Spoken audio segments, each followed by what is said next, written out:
You've got questions, we've got answers. We do our best to answer as many questions as we can in the comments, but I figured it would be good to go over our top 5 most frequently asked questions. So let's dive right in.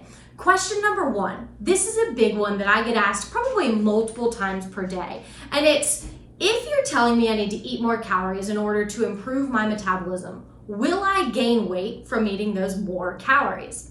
The answer to that question is unfortunately, maybe, but I don't know. And the reason I say it that way is because everybody's body responds differently to what we're trying to do, which is improve metabolism. Some people, when we work on taking in more calories, don't gain any weight. Some people even lose weight, and some people, yes, gain weight. Now, how much weight that might be varies from every person. Sometimes I've seen 5 pounds, sometimes I've seen 30 pounds or more.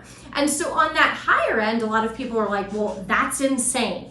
Why would I do that? Why would I gain weight just to put myself in a worse position or whatever it is?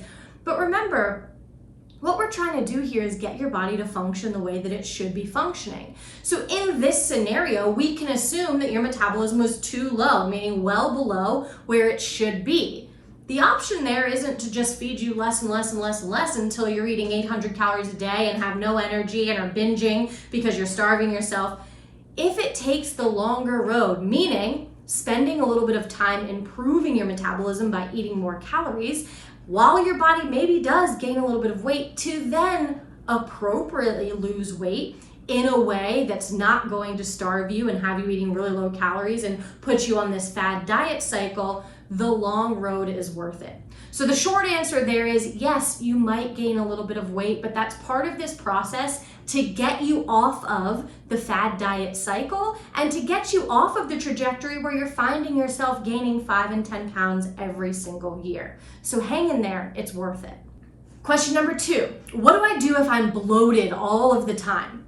So first and foremost, I would ask you, are you actually bloated? Do you know what bloating feels like? Now, bloating is really painful gut issues, right? Like it almost feels like someone blew up a balloon in your stomach and you could pop it with a pin and that would make it feel better. Bloating is not just the feeling of being full or having food in your stomach. So now we've clarified that. What you can do if you're bloated all the time is actually eat more food. A lot of times bloating happens from under eating. When you don't eat a lot, your gut function slows down, and so then when you do eat, you feel bloated.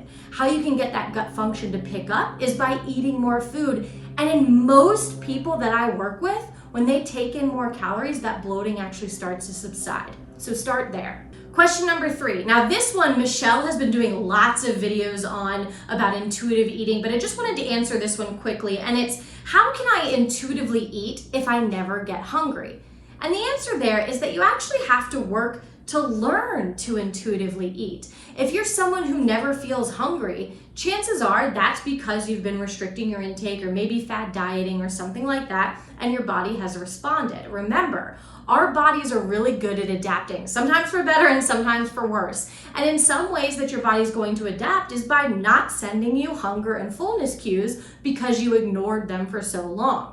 So what we do in that instance is actually eat based off of a schedule at first, right? We really focus on having a breakfast, a lunch, a dinner, maybe some snacks in there, whatever that plan is, and we do that even if you're not hungry, even if you're full. And that actually feels very counterintuitive, but we have to do that in order to get those appropriate hunger and fullness cues back. Then throughout that process, you will start to feel more hungry and start to notice that fullness better so that we can actually trust your body and get those hunger cues. So the short answer there is you have to not listen to it at first in order to get the cues back appropriately. Then you will feel hungry and can start to listen to those cues. Number 4, this is a little bit quicker of an answer, but the question is, how long does it take for my metabolism to drop from restricting my intake or fad dieting? And the answer there is it can be really quick. It could just be within a couple of months. Most often though, we see it after someone's been fad dieting for years and years, but with really severe restriction, I would say as quickly as 3 to 6 months before we're gonna see some impact in that metabolic rate. What I always say there is don't play with fire. Don't try to mess around to see how long you can go restricting, because ultimately your metabolism will drop, but for everybody that time frame can be different. So again, don't play with fire. Now, last question, number 5, sort of goes along with number 4, and it's how long will it take for my metabolism to improve? So if your metabolism is too low, how long is it going to take for it to come up to where we predict it to be, or even a little bit higher? We tend to quote people on that about 4 to 6 months, right? Sometimes it can be a little bit shorter than that. Sometimes it can be much longer than that. But I would say about 4 to 6 months of you being consistent and fueling your body better, we should see a big improvement in metabolic rate. Now, that doesn't necessarily mean that it would be 100% metabolically restored and exactly where we want it to be and everything looks great, but it would definitely be higher than where we started. So hopefully that answers your top 5 nutrition questions. Please feel free to leave us tons more questions in the comments and we can do other videos like this. We'd love to help you guys better understand about your body, fueling your body well, and metabolism. Don't forget to like and subscribe.